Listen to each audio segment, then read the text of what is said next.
नमस्कार।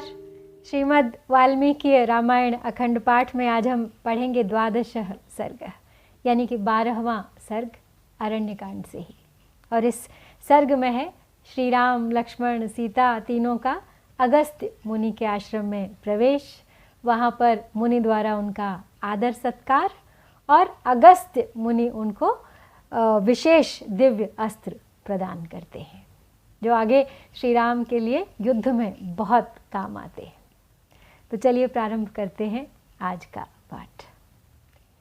सप्रविश्याश्रम पदम लक्ष्मणो राघवानुजः अगस्त्य शिष्यमासाद्य वाक्यमेतदुवाचः। राजा दशरथो नाम ज्येष्ठस्तस्य सुतो बली, रामः प्राप्तो मुनिं द्रष्टुं भार्यया सह सीतया। लक्ष्मणो नाम तस्याहं भ्राता त्वावरजो हितः, अनुकूलश्च भक्तश्च यदि ते क्षोत्रमागतः। ते वयं वनमत्युग्रं प्रविष्टाः पितृशासनात्, द्रष्टुमिच्छामहे सर्वे भगवन्तं निवेद्यताम्। तो श्री रामचंद्र जी के छोटे भाई लक्ष्मण ने आश्रम में प्रवेश करके अगस्त्य जी के शिष्य से पहले भेंट की, उनको अपने आने का समाचार दिया। और फिर उसके बाद वो बोले शिष्य से कि हे मुने, अयोध्या में जो दशरथ नाम से प्रसिद्ध राजा थे, उन्हीं के ज्येष्ठ पुत्र महाबली श्री रामचंद्र जी अपनी पत्नी सीता के साथ महर्षि का दर्शन करने के लिए आए हैं। मैं उनका छोटा भाई हूँ, उनका हितैषी हूँ, उनके अनुकूल चलने वाला उनका एक भक्त हूँ। संभव है कि यह नाम भी कभी आपके कानों में पड़ा हो। तो हम सब लोग पिता की आज्ञा से इस अत्यंत भयंकर वन में आए हैं और भगवान अगस्त्य मुनि का दर्शन करना चाहते हैं। आप उनसे यह समाचार जाकर निवेदन कर दीजिए। तस्य तद्वचनं श्रुत्वा लक्ष्मणस्य तपोधनः तथेत्युक्त्वाग्निशरणं प्रविवेश निवेदितुं। सप्रविश्य मुनिश्रेष्ठं तपसा दुष्प्रदर्शनं, कृताञ्जलिरुवाचेदं रामागमनमञ्जसा। यथोक्तं लक्ष्मणेनैव शिष्यो अगस्त्यस्य सम्मतः, पुत्रौ दशरथस्येमौ रामो लक्ष्मण एव च। प्रविष्टाश्रमपदं सीतया सह भार्यया, द्रष्टुं भवन्तमायातौ शुश्रूषार्थम् अरिन्दमौ। यदत्रानन्तरं तत्त्वमाज्ञापयितुम् अर्हसि, ततः शिष्यादुपश्रुत्य प्राप्तं रामं सलक्ष्मणम्। तो लक्ष्मण की वो बात सुनकर अब जो अगस्त्य मुनि के शिष्य थे, बहुत अच्छा कहकर महर्षि को वो समाचार देने के लिए भीतर चले गए। उन्होंने अंदर अग्निशाला में, यज्ञशाला में प्रवेश किया। अग्निशाला में प्रवेश करके अगस्त्य मुनि के उन प्रिय शिष्य ने, जो अपनी तपस्या के प्रभाव से दूसरों के लिए दुर्जय थे, उन मुनिश्रेष्ठ अगस्त्य के पास हाथ जोड़कर लक्ष्मण के कथनानुसार उन्हें श्री रामचंद्र जी के आगमन का समाचार शीघ्रतापूर्वक जा सुनाया। तो बोले, हे महामुने, राजा दशरथ के ये दो पुत्र श्री राम और लक्ष्मण आश्रम में पधारे हैं।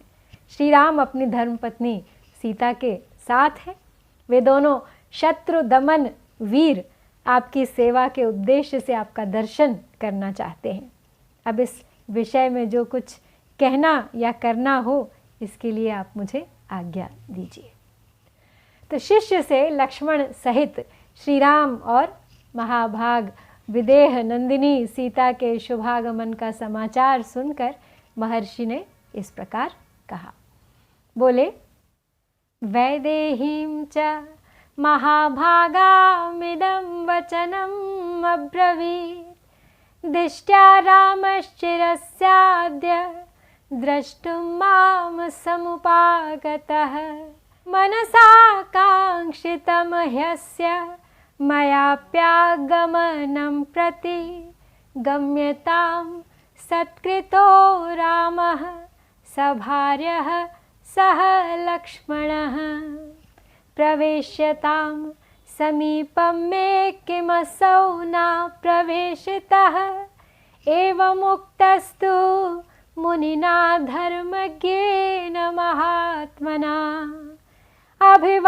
अभिवाद्याब्रवीत् शिष्यस्तथेति नियताञ्जलिः तदा निष्क्रम्य सम्भ्रान्तः शिष्यो लक्ष्मणम् अब्रवीत् कोऽसौ रामौ मुनिं द्रष्टुमेतुं प्रविशतु स्वयं ततो गत्वा आश्रमपदं शिष्येण सह लक्ष्मण। तो मुनि ने इस प्रकार कहा उनसे कि ये तो मेरे सौभाग्य की बात है कि आज इतने समय के बाद श्री रामचंद्र जी स्वयं मुझसे मिलने आए हैं। मेरे मन में भी बहुत दिनों से ये अभिलाषा थी कि वे एक बार मेरे आश्रम पर पधारते, त्रिकाल दर्शी थे। तो जाओ, पत्नी सहित श्री राम लक्ष्मण को सत्कार पूर्वक आदर पूर्वक मेरे आश्रम में मेरे समीप ले आओ। तुम अब तक उन्हें ले क्यों नहीं आए? तो धर्मज्ञ महात्मा अगस्त्य मुनि के ऐसा कहने पर शिष्य ने हाथ जोड़कर उन्हें प्रणाम किया और कहा कि बहुत अच्छा, अभी ले आता हूँ। इसके बाद वह शिष्य आश्रम से निकलकर शीघ्रतापूर्वक लक्ष्मण के पास गया और बोला, श्री रामचंद्र जी कौन हैं? वे स्वयं आश्रम में प्रवेश करें और मुनि का दर्शन करने के लिए चलें। तब लक्ष्मण ने शिष्य के साथ आश्रम के द्वार पर जाकर उसे श्री रामचंद्र जी तथा जनक किशोरी सीता का दर्शन कराया। दर्शयामास काकुत्स्थं सीतां च जनकात्मजां तं शिष्यः प्रश्रितं वाक्यम् अगस्त्यवचनं ब्रुवन् प्रावेशयद्यथा न्यायं सत्कारार्हं सुसंस्कृतं प्रविवेश ततो रामः सीतया सह लक्ष्मणः प्रशान्तहरिणाकीर्णमाश्रमं ह्यवलोकयन् स तत्र ब्रह्मणः स्थानम् अग्नेः स्थानं तथैव च विष्णोः स्थानं महेन्द्रस्य स्थानं चैव विवस्वतः सोमस्थानं भगस्थानं स्थानं कौबेरमेव च धातुर्विधातुः स्थानं च वायोः स्थानं तथैव च स्थानं च पाशहस्तस्य वरुणस्य महात्मनः स्थानं तथैव गायत्र्या वसूनां स्थानमेव च स्थानं च नागराजस्य गरुड़स्थानमेव च। तो लक्ष्मण ने शिष्य के साथ आश्रम के द्वार पर जाकर जब जनक किशोरी सीता और श्री राम का दर्शन उन्हें कराया तो शिष्य ने बड़ी ही विनय के साथ महर्षि अगस्त्य की कही हुई बात वहाँ फिर से दोहराई और जो सत्कार के योग्य थे वो उन श्री राम का यथोचित रीति से भली भांति सत्कार करके वह उन्हें आश्रम में ले गया। उस समय श्री राम ने लक्ष्मण और सीता के साथ आश्रम में प्रवेश किया। वह आश्रम शांत भाव से रहने वाले पशु पक्षियों से, हिरणों से भरा हुआ था। आश्रम की शोभा देखते हुए उन्होंने वहाँ ब्रह्मा जी का स्थान और अग्निदेव का स्थान देखा।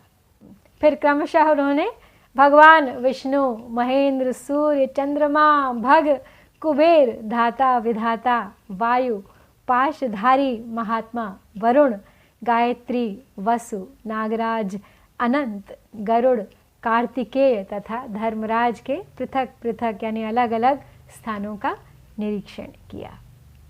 कार्तिकेयस्य च स्थानं धर्मस्थानं च पश्यति, ततः शिष्यैः परिव्रतो मुनिरप्यभिनिष्पतत्।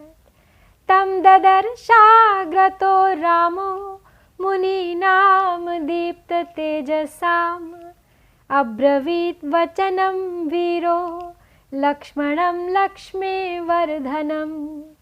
बहिर्लक्ष्मण निष्क्रामत्यगत्स्यो भगवान् ऋषिः, औदार्येणावगच्छामि निधानं तपसामिमम्। एवमुक्त्वा महाबाहुरगस्त्यं सूर्यवर्चसं जग्राहापततस्तस्य पादौ च रघुनन्दनः। अभिवाद्य तु धर्मात्मा तस्थौ रामः कृताञ्जलिः, सीतया सह वैदेह्या तदा रामः स लक्ष्मणः। तो अब सब देवों के स्थानों का वहाँ अग्निशाला में निरीक्षण करके इतने ही में मुनिवर अगस्त्य भी वहाँ पे अपने शिष्यों से घिरे हुए अग्निशाला से बाहर निकले। तो वीर श्री राम ने मुनियों के आगे आगे आते हुए उद्दीप्त तेजस्वी अगस्त्य जी का दर्शन कर लिया और अपनी शोभा का विस्तार करने वाले लक्ष्मण से वे इस प्रकार कहने लगे। बोले, हे लक्ष्मण, भगवान अगस्त्य मुनि आश्रम से बाहर निकल रहे हैं। ये तपस्या के निधि हैं, तपस्या के भंडार हैं, खजाना है। इनके विशिष्ट तेज के आधिक्य से ही मुझे पता चलता है कि ये अगस्त्य जी हैं।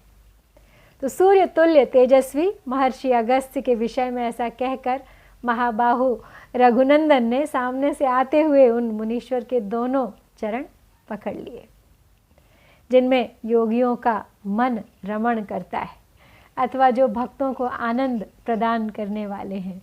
वे धर्मात्मा श्री राम उस समय विदेह कुमारी सीता और लक्ष्मण के साथ महर्षि के चरणों में प्रणाम करके हाथ जोड़कर खड़े हो गए। प्रतिगृह्य च काकुत्स्थं वर्चयित्वा सनोदकैः, कुशल प्रश्नमुक्त्वा च आस्यतामिति सोऽब्रवीत्। अग्निमहुत्वा प्रदायार्घ्यम् अतिथीन् प्रतिपूज्य च वानप्रस्थेन धर्मेण स तेषां भोजनं ददौ। प्रथमं चोपविश्याथ धर्मज्ञो मुनिपुङ्गवः, उवाच राममासीनं प्राञ्जलिं धर्मकोविदम्।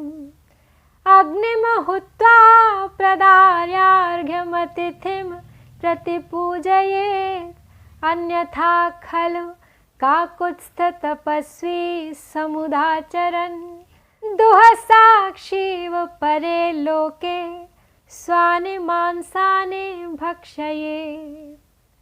राजा सर्वस्य लोकस्य धर्मचारी महारथः, पूजनीयश्च मान्यश्च भवान् प्राप्तः प्रियातिथिः।